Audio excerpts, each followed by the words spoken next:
Good morning, everybody, from Thessaloniki, Greece. It is around 9:30 on this Tuesday morning, and I am here at the St. Demetrius Church in Thessaloniki. And over here in this church, I believe it's 11th century, are the remains of St. Demetrius.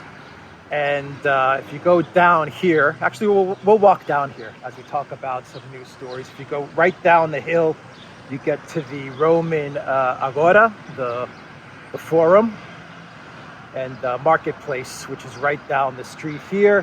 Right down this way is the Jewish Museum of History for Thessaloniki, and right down that way, on the other end, is the birthplace, the home of Atatürk, the founder of the modern Turkish state. So I think you can see all the history and culture and religions that are represented in this Greek city.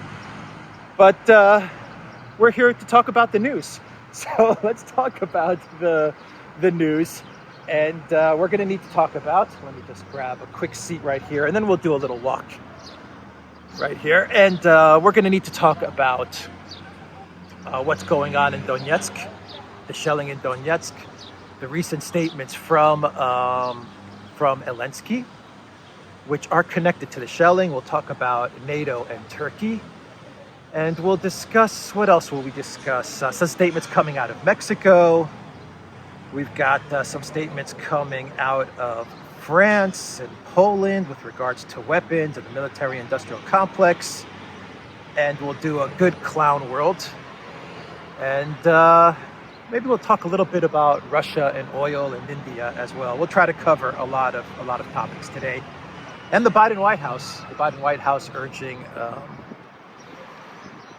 urging farmers to buy Russian fertilizer. Anyway, that's pretty much the story right there. So let's talk about, the first thing that we need to talk about is Elensky's statements that he made on video yesterday in connection with the shelling in Donetsk. And I say it's in connection with the shelling because it is. And the shelling in Donetsk has really ramped up over the past, say, 2-3 days. I mean, really ramped up. They actually hit, I believe they hit a hospital the other day. You do have a lot of injuries and casualties, and a lot of this shelling is coming from the Avetka region. I always get that name wrong.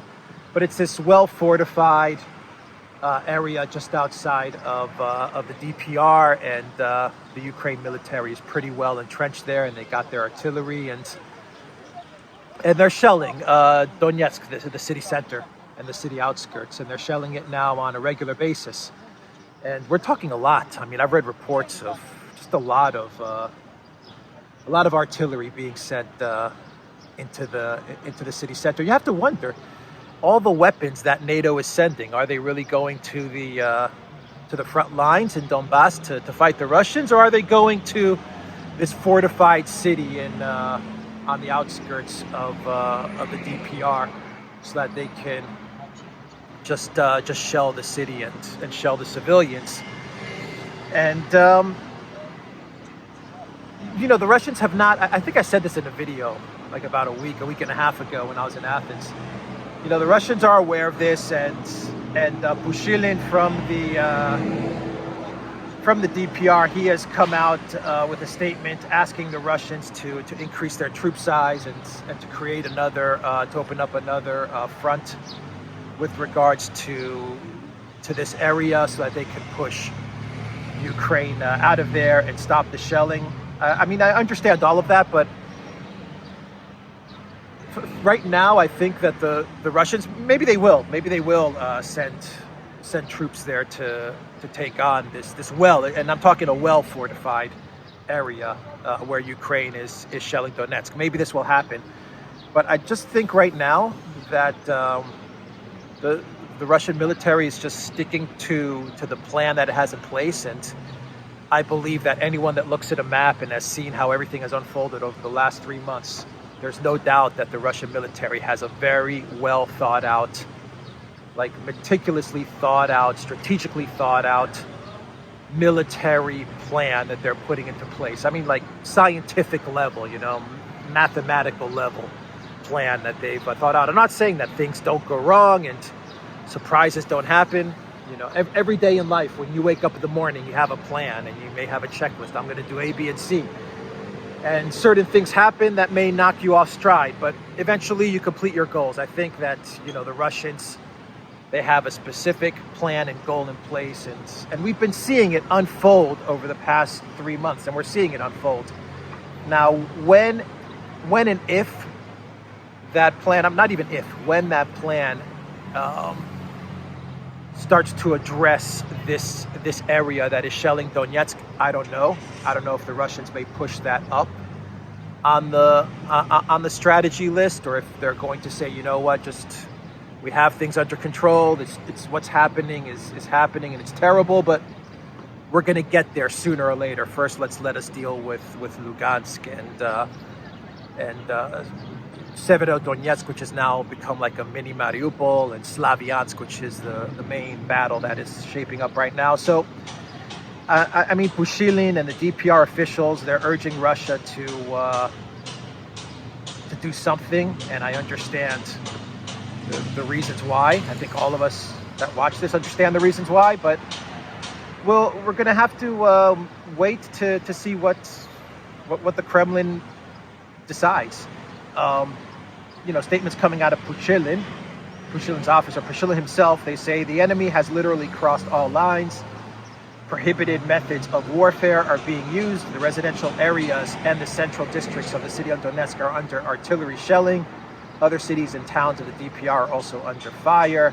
Therefore, the Republic is requesting Russia to deploy additional forces to help in the ongoing conflict.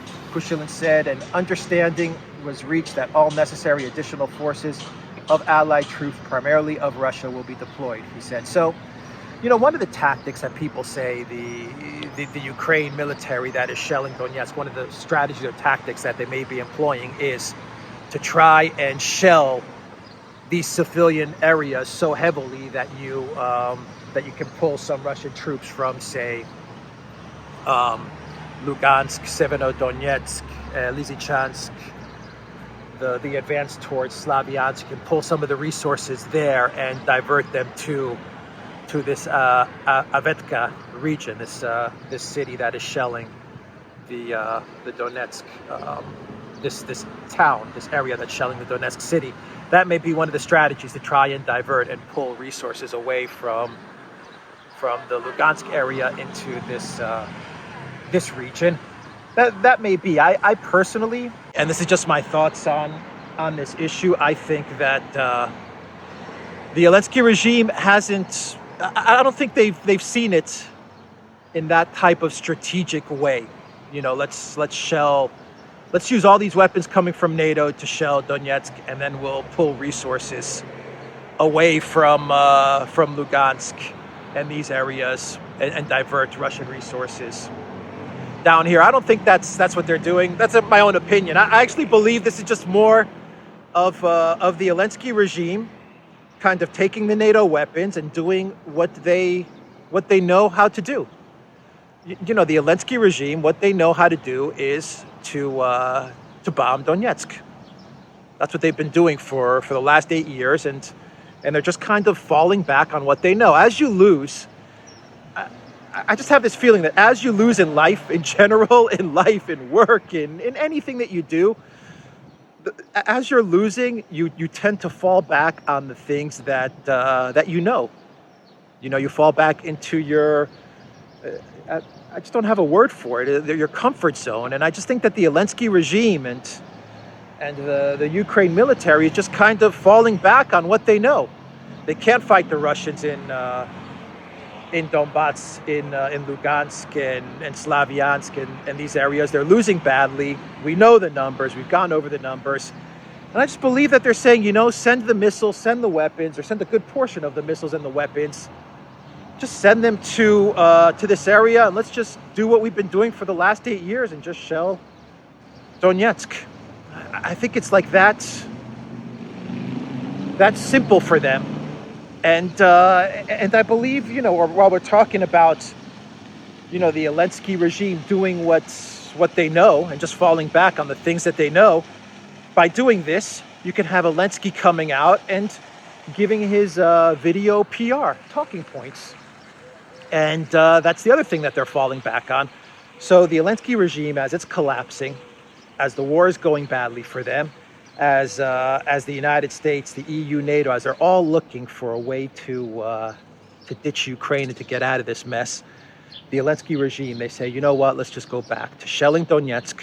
Let's just send artillery over there because we've been doing it for 8 years. And let's get back to our media PR spin. And you had Elensky the other day give a video statement where he said that, where he vowed, he didn't say he vowed to liberate the Russian territory of Crimea and the independent republics of Donetsk and Lugansk. And he made this video statement literally hours after heavy shelling was hitting the Donetsk city center, like just hitting buildings and the hospital and all these things. So maybe there is some strategy involved in this shelling, maybe, most likely, but I just tend to fall back on Ukraine doing what they do, which is shelling and media spin. Shelling Donetsk and media spin. They're just falling back in their comfort zone.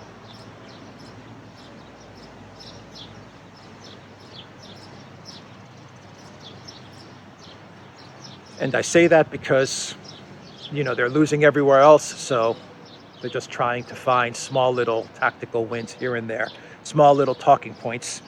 And Elensky came out in his video statement and he said, "We will come to all our cities, to all our villages, which do not yet have our flag," he said. And this is a Monday night video address. And he claimed that his army will defeat their Russian opponents in eastern Ukraine and recapture the cities of Mariupol, Kherson, Melitopol from Russian and Donetsk and Lugansk People's Republic forces. And I ask everyone who has such an opportunity to communicate with people in the occupied South, say that there will be liberation. Say it to Gorlovka, Donetsk, Lugansk. Tell them that the Ukrainian army will definitely come. Of course, we will liberate our Crimea as well. Let every Russian official who has seized precious land in Crimea remember, this is not the land where they will have peace, he threatened. And once again, hours before Elensky spoke, Ukrainian shells hit a maternity hospital, a marketplace, and residential areas. Dozens of injured have been reported, and a mother and her 11-year-old son are among the dead, according to Donetsk People's Republic officials. Yeah, I mean, I think this is just, it's a terrible tragedy, but, you know, this is not a coincidence. The fact that he had this prepared video statement and they started the shelling, this is not a coincidence at all. This is desperation. This is desperation from the Elensky regime. They know the end is near. They know what's coming, and I think this is all they've got left, is to shell Donetsk and to come out with these, we're going to liberate all of Crimea and Lugansk and Donetsk and Kherson and stuff like this. And I've said this many times in a joking way, this is Baghdad Bob type of rhetoric right before the collapse. So that's my take on that. Let's just, let me do a really quick walk-in, and we'll just do a quick walk-in so I can show everybody the church, and then we'll walk out.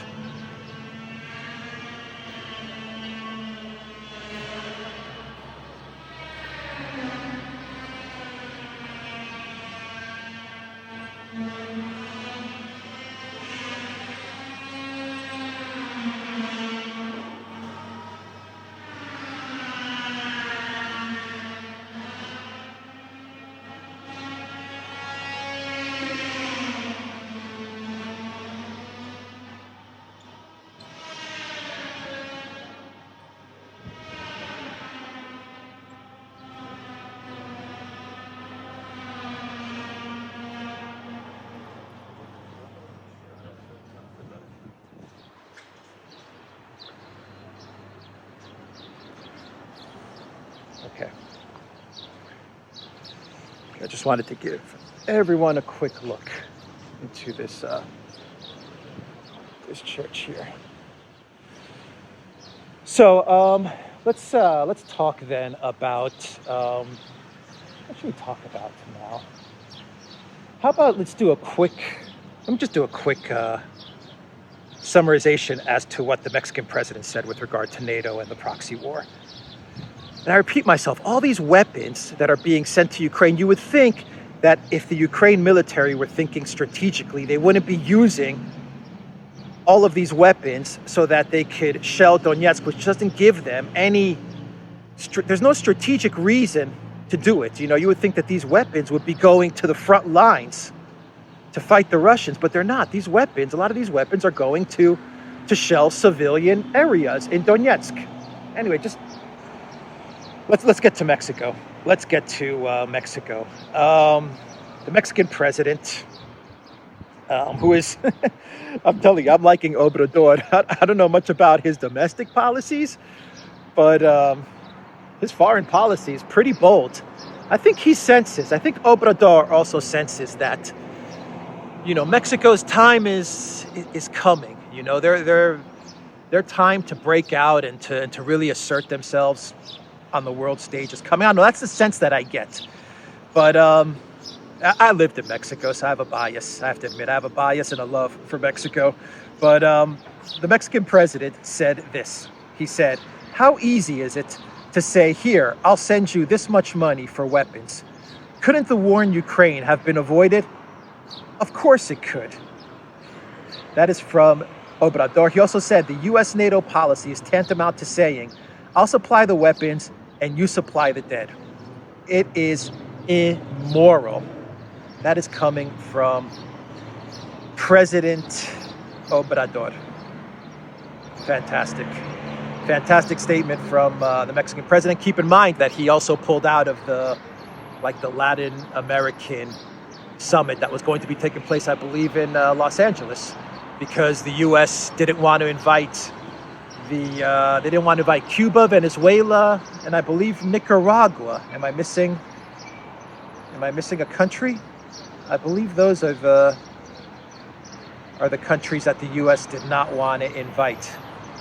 And because of that, Obrador said, sorry, I'm not going to the Summit of the Americas. He said, sorry, I'm not going to, Mexico's not going to attend. I'm not going to attend as the president of Mexico. So good on him. Really, really good on him. Let's now discuss, since we're talking about NATO, let's talk about Stoltenberg. This should be the cloud world, to be quite honest. It's not, but it should be, because Stoltenberg was in Sweden. He was in Finland just the other day, and it was in Finland where he gave the speech and said that, Elensky and Ukraine, they're just going to have to get used to giving up territory in order to come to some sort of peace in Ukraine. He flat out admitted it. He said, this is up to Ukraine to decide, and they're going to have to be the ones to choose as they negotiate with Russia, and we're going to provide as much weapons as we can in order to strengthen their negotiating power. But Ukraine's going to have to get used to the fact that they're going to lose territory, and it's baked in the cake, and we can't do anything about it. But that's going to be the only way to get a ceasefire. So that was what Stoltenberg said just a day or two ago. Now you have Elensky coming out in a video statement after he shells Donetsk, coming out in a video statement and saying that he's going to take back all of Ukraine, including Crimea. So try to square that circle. But Stoltenberg then made his way to Sweden, and this is just such a crazy statement from Stoltenberg. Stoltenberg admitted that when he was pushing for Sweden and Finland to get into NATO, and so we're going to say goodbye to Saint Demetrius, and we're going to walk down to right down the hill, literally right down the hill here, to the Roman Agora, to the marketplace, the Forum, which is right down here. It's under construction a little bit, but it's still beautiful. You can actually have a coffee overlooking the marketplace. So I'm going to cross the street here. And we're going to talk about NATO and Stoltenberg and what he said as he was planning for Finland and Sweden to enter in April. He said, gosh, golly gee, he said, I never thought that Turkey would have a problem with Finland and Sweden entering NATO. He said, He said NATO was surprised by the Turkish opposition. And he actually said that NATO had not planned on any resistance from any member states. They didn't plan any of it. They just kind of woke up one morning and said, here's a really good media talking point that we could, throw out there to really stick it to Putin and to make it seem like NATO is growing and expanding, and that Putin's Ukraine invasion failed. Let's get Sweden and Finland in here. And it's like he just rolled out of bed and they just all kind of said, yeah, that's a good idea. That'll look good. And so he comes into Sweden. So Stoltenberg rolls into Sweden, and he comes up with this quote. He says, "The Turkish concerns are not new. Turkey, an important ally. When an ally raises security concerns, we have to address them." He called Turkey an important ally. When an ally raises security concerns, we have to address them. These are legitimate concerns. This is about terrorism. It's about weapons exports. We have to address the security concerns of all allies, including Turkish concerns about the terrorist group PKK. My goal is to have Finland and Sweden as members as soon as possible. It can still be quick compared with other accession processes. Stoltenberg also said that his hope was that the matter would be resolved within a reasonable time, but that there was no deadline to do so, suggesting it may not get done before the summit at the end of June.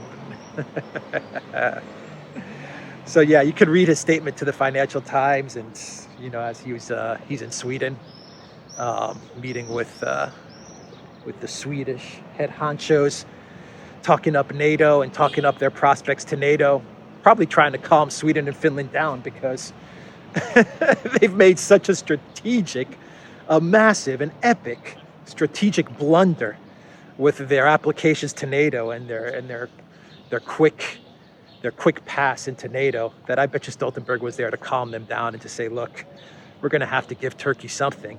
In this interview, he talks about the PKK and these groups. He talks about them as terrorists. So you can kind of see where this is going to go. They're going to give Turkey a lot of what Turkey's asking for. I really, really believe that. And it doesn't look like June is going to be the month where Finland and Sweden are going to get into NATO.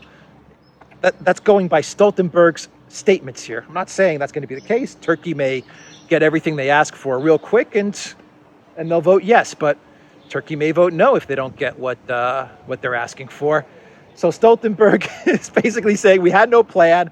We just woke up one morning as NATO. We said, yeah, Finland, Sweden, get them in here.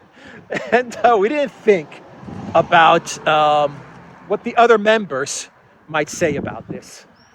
My question is, NATO has these massive offices in Brussels, like massive. They probably employ 50,000, I don't know, 100,000 people, I don't know. People that are watching this from Brussels, the NATO offices are massive, aren't they? I mean, they're huge.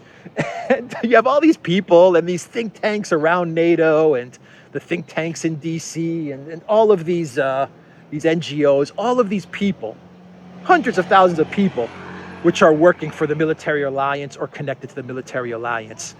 And not one person decided to say, I've been following Turkey and I've been studying Turkey and writing papers on Turkey. And I really think that if we push this Finland-Sweden thing, we might run into resistance. So maybe we should consult with Turkey before we make this announcement.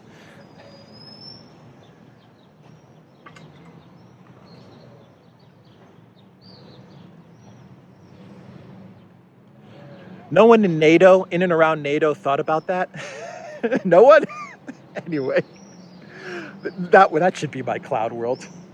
Needless to say, I think Turkey is, they're negotiating and they're doing the right thing. They're playing the cards that have been dealt to them. Really good cards, by the way, that have been dealt to them.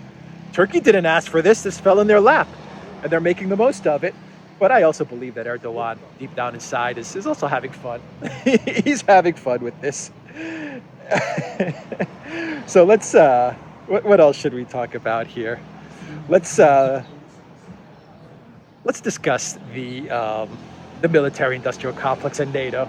So we'll shift from from NATO to talk about the MIC. And what we're seeing right now is we're seeing the European countries really ramp up their military spending. So Macron, he came out just the other day and he said that France needs to ramp up its military spending. He said that France is now in a war economy. That's a quote. France has entered into a war economy, which I believe we will find ourselves for a long time. As for anyone doubting the urgency of these efforts to ramp up our military spending and build up our military, we only need to take another look at Ukraine, whose soldiers are in demand of quality weapons and are entitled to a response from us. So obviously, we start to see one of the big winners in all of this Ukraine policy, and that has to do with the military-industrial complex, of which France has a good one, and Macron is calling for more money into the French MIC, and he's calling for an increase in the French military budget. He's taking advantage of this war, of this conflict. Germany is also going to be ramping up their military spending. I've talked about how they're budgeting about 100 billion to their MIC. They've also been talking up these new tanks that they're about to put into the market, and these tanks supposedly are just like the absolute best. But the problem with these tanks is that they're very reminiscent of tanks from a World War II era, say from a certain German army in World War II, and they're getting a little bit of heat for that. But you know, it's the German arms giant Rheinmetall, and they've unveiled their new battle tank, and actually in Paris at the Paris military exhibition where Macron spoke, and the vehicle has the name of Panther, nicknamed in an apparent nod to NAZI Germany's iconic PZK PFWV medium tank. I'm not a tank expert, so I don't know if this is true or accurate or not, but you know, that's the German military-industrial complex that's also ramping up. The big winners are the MIC. Since we're talking about Germany, I talk a lot about the Ukrainian ambassador in Germany. Really nice, huh?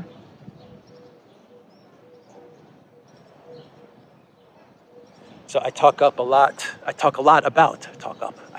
about the Ukraine ambassador in Germany. Well, he's berating Germans again, and I talk a lot about how he makes fun of Germans on a daily basis.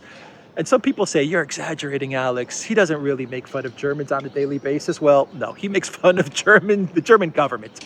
I don't want to say Germans. He makes fun of the German government on a daily basis. And the reason he does it is simple, because he can get away with it. That's why. He sees that the German government is weak. He sees that Olaf Scholz is not going to do anything. And so he continues to poke at the German government, and I think he actually has fun doing it. So Ambassador Melnik, Andrei Melnik, he was actually speaking with Bild, the media outlet Bild, and well, let me get you the story. He's now complaining that Germany is treating Ukrainian refugees poorly. So he's upset now that Germany is not treating the Ukrainian refugees the way they should be treated. So Melnik said that many of the Ukrainian refugees, this is what he was telling Bild, he said that many of the Ukrainian refugees who had arrived in Germany following the start of Russia's military offensive against their country in late February were becoming disillusioned with Germany. The ambassador, Melnik, claimed that many did not feel welcome there and had decided to leave already. Quote, most Ukrainians are returning already. There are more people who are departing this country than those who are arriving, Melnik noted. According to the Ukrainian diplomat, Germans should ask themselves why so many Ukrainians don't want to stay here. Every single day, Ukrainian Ambassador Melnik is poking fun at the Scholz government. And until the Scholz government stands up for itself, like just stands up for itself and just sends the ambassador a warning. Mr. Ambassador, we're warning you. Any more comments about our government and our country, and you're going to get thrown out. Give him 3 warnings. Give him a 3-strike policy. 3-strike policy. And just say, this is your first strike. You've got 2 more left. That's it. That's all the German government has to do. You don't have to be mean about it. You don't have to antagonize him or Ukraine or create a big row. Just call him in, summon him to the foreign ministry's office, and just give him a warning. And let it be known, 3 strikes. This is actually the job of Annalena Baerbock. But Annalena Baerbock is, she's not a diplomat. She's a green, what is she? She's like a green activist. And now she's the foreign minister. She is completely untrained. She's not qualified to conduct diplomacy at this level. That's why she has no idea what to do with Melnik. 0 idea. Because she's way in over her head. She should be somewhere, I don't know, at some sort of rally talking about carbon something or another. I don't even know. But that's what Annalena Baerbock should be doing. She should not be foreign minister. And that is why you have the Ukraine ambassador completely just running circles around Germany. Anyway. Poland, by the way, Andrzej Duda, the Polish president, he used to be the prime minister, now he's the Polish president. He's asking Germany and other EU countries to give Poland weapons. And he's actually saying, you don't even have to give us new weapons, even give us old weapons. But he's saying that Poland has run out of weapons. They've run out. Didn't I say like 3 days ago when I first arrived in Thessaloniki, didn't I say that the Russians are actually demilitarizing Europe? And I think I picked the countries. Bulgaria, right? Bulgaria right here. Greece, even the United States. What other countries has Russia demilitarized, it seems? And now we have Poland. Oh, Germany as well. Now we have Poland. And the Polish president is saying that the weapons cupboard has been left too bare by military aid to Ukraine. And the country needs Western allies to replace the firepower that was shipped to Kiev. This is according to Andrzej Duda. He was speaking to Polish commanders on Monday. Quote, we expect the gaps that have arisen in our resources to be refilled, also within the framework of allied support mechanisms. Hence, we are now applying to virtually all our allies, especially our major ones, to send us equipment which does not necessarily need to be new. On the contrary, we donated used equipment, so we are also able to accept used equipment, as long as it at least partially replenishes what we have lost in a way that we consider justified and obvious.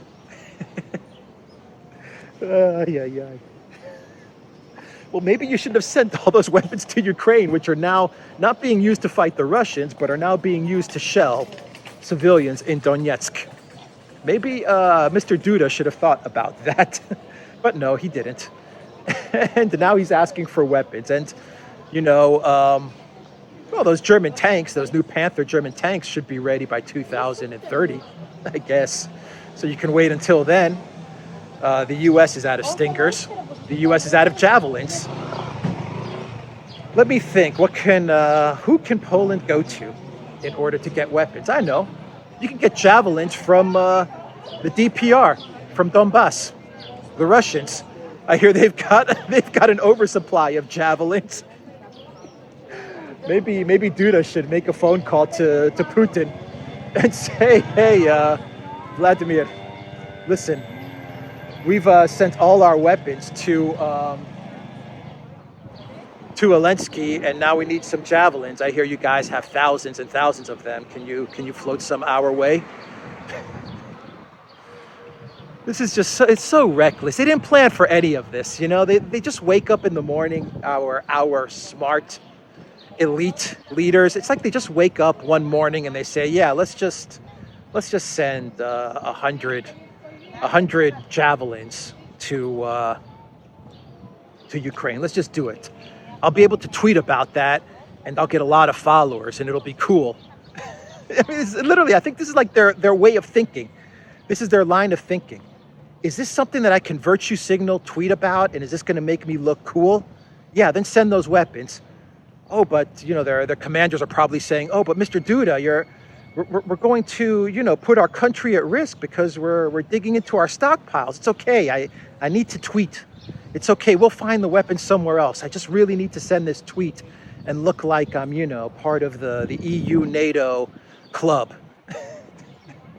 So now they're looking for weapons, and they'll take anything, according to Duda, even old weapons. Sure, give us your old weapons. So Ukraine's asking for weapons. Now Poland is asking for weapons. What a mess. What a freaking mess. Oh, that should be my clown world, and I should end this video. I do want to say one more thing about oil. I said I'm going to talk a little bit about oil, and that is that Russia is now the second largest supplier of oil to India. They have surpassed Saudi Arabia. They're number 2 to Iraq. And yeah, India is buying a lot of Russian oil, as I've been reporting for the past 2, 3, 4 weeks. And Russia's making a lot of money selling that oil. A lot of money, even below market. Even at a discount, Russia is still making a ton of money. They have so much money, they don't know what to do with the money that they're making. Even Bloomberg admitted as much just the other day. And Biden is also capitulating to Russia. And the Biden White House, according to Bloomberg, they are quietly telling agricultural and shipping companies to buy Russian fertilizer. Why? Because they have no choice. Because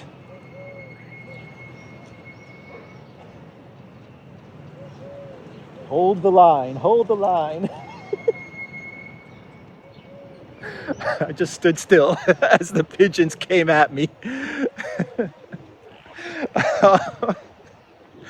Yeah, they have no choice. They have no choice. Biden is coming towards the end of the road. I'm telling you. He's sitting there saying, don't sanction this, sanction that. Don't buy Russian fertilizer. Don't do that. Don't fund the Putin war machine. And what's the U.S. doing now? Quietly, they're telling the agricultural sector and the shipping companies to buy Russian fertilizer. This is what Zero Hedge says. Check out the end of Zero Hedge's article. Finally, we can't help but see the irony that Washington is urging farmers to buy Russian fertilizer, implicitly in part funding Putin's war against Ukraine, while at the same time providing arms and funding to Ukraine in Ukraine's war against Russia. A real MIC, military-industrial complex, reach around.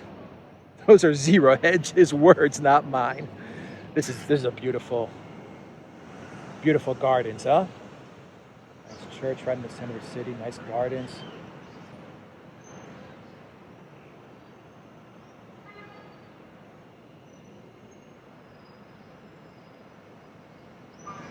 All right, we'll finish off the video here. So yeah, that is Biden also capitulating to reality that Russia controls and commands many of the commodities, almost all of the commodities that we need to live our lives. And you just can't shut Russia off. You just can't sanction them. It doesn't work like that. Greek shippers, there was a Greek shipping conference, by the way, the Trade Winds Ship Owners Forum at Posidonia 2022. So in this conference, they actually had like real, you know, oligarch, bigwig ship owners, like people that really know the business. And I'll say this, the Greeks, we know shipping. We know shipping really, really well. We are like the best at it. And they came out with some really honest commentary with regards to sanctions and shipping. Here are some quotes. The Russians are earning, and this is coming from ship owners that understand what's happening and that are actually shipping Russian oil at this moment. They, the Russians, are earning at least double what they were earning pre-war. I don't know what kind of penalty is that. Another quote, it is nice to have an announcement that our fleet would not carry Russian oil, but I think this is, it says BT in this quote. I think he means this is BS, as simple as that. And another quote, the sanctions are not clear cut. There are a lot of gray areas. This only creates problems.